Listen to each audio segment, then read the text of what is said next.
ಯಾಹೋವಿಗೆ ಸ್ತೋತ್ರ. ಯೆಹೋವ ನಾಮವನ್ನು ಸ್ತುತಿಸಿರಿ, ಯೆಹೋವನ ಸೇವಕರೇ. ಶುಕ್ರವಾರ 18ನೇ ಡಿಸೆಂಬರ್ 2020 ಇಸ್ವಿ. ಈ ದಿನದ ವಾಕ್ಯ ಧ್ಯಾನಕ್ಕಾಗಿ ನಾನು ಆರಿಸಿಕೊಂಡಿರುವಂಥ ವೇದ ಭಾಗವು ಯೋಹಾನನು ಬರೆದ ಸುವಾರ್ತೆ 1ನೇ ಅಧ್ಯಾಯದ 20ನೇ ವಚನ. ಯೋಹಾನನು ಮರೆಮಾಚದೆ ನಾನು ಕ್ರಿಸ್ತನಲ್ಲವೆಂದು ಎಲ್ಲರ ಮುಂದೆ ಹೇಳಿದನು ಎಂಬುವಂಥದ್ದೇ. ಕರ್ತನಲ್ಲಿ ಪ್ರೀತಿಯುಳ್ಳ ದೇವ ಜನರೇ, ಶುಭೋದಯ. ಬರುವಂಥವನು ನನಗಿಂತ ಹೆಚ್ಚಿನವನು, ಬರುವಂಥವನು ರಕ್ಷಕನು ಎಂಬುದಾಗಿ ಯೋಹಾನನು ಹಾಡಿದನು. ಕರ್ತನಲ್ಲಿ ಪ್ರಿಯರೇ, ಈ ವಾಕ್ಯ ಧ್ಯಾನ ಮಾಡೋಣ. ಈ ದಿನದ ವಾಕ್ಯದ ಶೀರ್ಷಿಕೆ ಮಹೋನ್ನತನಾದವನು. ಈ ಒಂದು ವಾಕ್ಯ ನಾವು ಧ್ಯಾನ ಮಾಡುವಾಗ ಯೋಹಾನನು ತನ್ನನ್ನು ತಾನು ತಗ್ಗಿಸಿಕೊಳ್ಳುತ್ತಾ ಯೇಸುವಿನ ನಿಜ ರೂಪವನ್ನು ಜನರಿಗೆ ತೋರಿಸುವಂಥವನಾಗಿದ್ದನು. ಯೇಸುವಾದರೂ ಯೋಹಾನನು ತನ್ನ ಸುವಾರ್ತೆಯಲ್ಲಿ ಬರೆಯುವ ಹಾಗೆ ಆದಿಯಿಂದಲೂ ಇರುವಂಥವನು, ನಿತ್ಯವೂ ಜೀವಿಸುವಂಥವನು ಎಂಬುದಾಗಿ.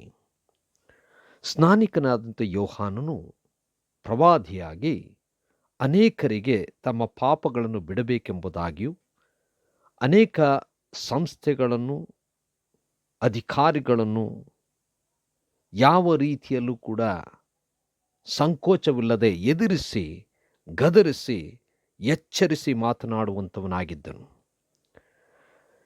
ಇವನೇ ಬರಬೇಕಾದಂಥ ಮೆಸ್ಸಿಯನು, ಇವನಿಂದಲೇ ನಮ್ಮೆಲ್ಲರಿಗೂ ಬಿಡುಗಡೆ ಎಂಬುದಾಗಿ ಇಸ್ರಾಯೇಲ್ಯರು ನೆನೆಸಿಕೊಂಡರು. ಆಗ ಯೋಹಾನನು ಹೇಳುವಂಥ ಮಾತೇನೆಂದರೆ, ನಾನು ಮೆಸ್ಸಿಯನಲ್ಲ, ನನಗಿಂತಲೂ ಮಹೋನ್ನತನು, ನನ್ನ ಹಿಂದೆ ಬರುವಂಥವನು ಬಹಳ ಶ್ರೇಷ್ಠನು, ಸೃಷ್ಟಿಕರ್ತನು, ಆತನ ಕೆರಗಳ ಭಾರನ್ನು ಕೂಡ ನಾನು ತೆಗೆಯಲಿಕ್ಕೆ ಯೋಗ್ಯನಲ್ಲ ಎಂಬುದಾಗಿ. ಅಂದರೆ ತನ್ನನ್ನು ತಾನು ನಿರಾಕರಿಸಿಕೊಂಡನು. ಕರ್ತನಲ್ಲಿ ಪ್ರಿಯರೇ, ಅನೇಕ ಸಂದರ್ಭದಲ್ಲಿ ನಾವು ವ್ಯಕ್ತಿಗಳನ್ನು, ಸಂಸ್ಥೆಗಳನ್ನು, ಕೆಲವು ವಿಚಾರಗಳನ್ನು ನಮ್ಮ ದೇವರನ್ನಾಗಿ ಮಾಡಿಕೊಳ್ಳುತ್ತೇವೆ. ಅಥವಾ ದೇವರನ್ನಾಗಿ ಮಾಡಿದಂಥ ವ್ಯಕ್ತಿಗಳೋ, ಸಂಸ್ಥೆಗಳೋ ಅಥವಾ ವಿಚಾರಗಳೋ ದೇವರಂತೆ ಅದನ್ನು ಅಂಗೀಕರಿಸಿ ದೇವರಂತೆ ಮಾಡುವಂಥದ್ದು ಅಥವಾ ಜೀವಿಸುವಂಥದ್ದು ನಾವು ನೋಡ್ತೇವೆ. ಆದರೆ ಯೋಹಾನನು ತನ್ನನ್ನು ತಾನು ನಿರಾಕರಿಸಿಕೊಳ್ಳುತ್ತಾ ತಾನು ಮೆಸ್ಸಿಯನಲ್ಲ ಎಂಬುದಾಗಿ ಹೇಳಿದನು ಎಂಬುದಾಗಿ ನೋಡುತ್ತೇವೆ. ನಮ್ಮ ಜೀವನದಲ್ಲಿ ನಾವುಗಳು ತಿಳಿದುಕೊಳ್ಳಬೇಕಾದಂಥ ವಿಚಾರ, ಯಾವಾಗ ದೇವರ ಶಕ್ತಿಯನ್ನು ತಿಳಿದುಕೊಳ್ಳುತ್ತಾ ಹೋಗುತ್ತೇವೋ ಆಗ ದೇವರು ಎಷ್ಟು ಮಹೋನ್ನತನೆಂಬುದಾಗಿ ಅರಿತುಕೊಳ್ಳುತ್ತೇವೆ. ಆ ಅರಿವಿಕೆ ನಮಗೆ ಬರುವಾಗ ನಾವು ಏನೂ ಇಲ್ಲದವರು, ಅಯೋಗ್ಯರು, ಮಣ್ಣು ಧೂಳಿಗೆ ಸಮಾನರು, ನಾವು ಯಾವ ರೀತಿಯಲ್ಲೂ ಕೂಡ ಯೋಗ್ಯರಲ್ಲ, ನಮ್ಮ ದೇವರೇ ನಮಗೆ ಬಿಡುಗಡೆ ಕೊಡುವಂಥವನೆಂಬುದಾಗಿ ನಂಬುವಂಥವರಾಗಬೇಕು. ಸ್ನಾನಿಕನಾದಂಥ ಯೋಹಾನನು ಹೇಳಿದ ಮಾತು, ನನಗಿಂತ ಹಿಂದೆ ಬರುವಂಥವನು ಮಹೋನ್ನತನೆಂಬುದಾಗಿ.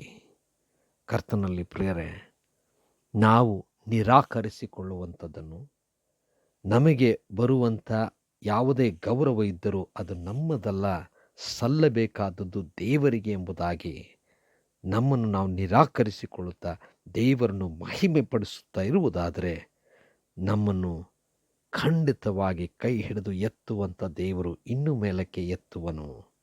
ನಮ್ಮ ಜೀವನ ಅದು ಖಂಡಿತವಾಗಿಯೂ ಆಶೀರ್ವಾದದಾಯಕವಾಗುವುದು. ಕರ್ತನೆ ದಯಮಯ ಸ್ವಾಮಿ, ನಿನ್ನ ವಚನ ಯೇಸು ನಿರಂತರ, ನಾವು ಅಲ್ಪರು, ಆದರೆ ನೀನು ನಮ್ಮನ್ನು ಉಳಿಸಿ ನಡೆಸುತ್ತಾ ಇದ್ದಿ.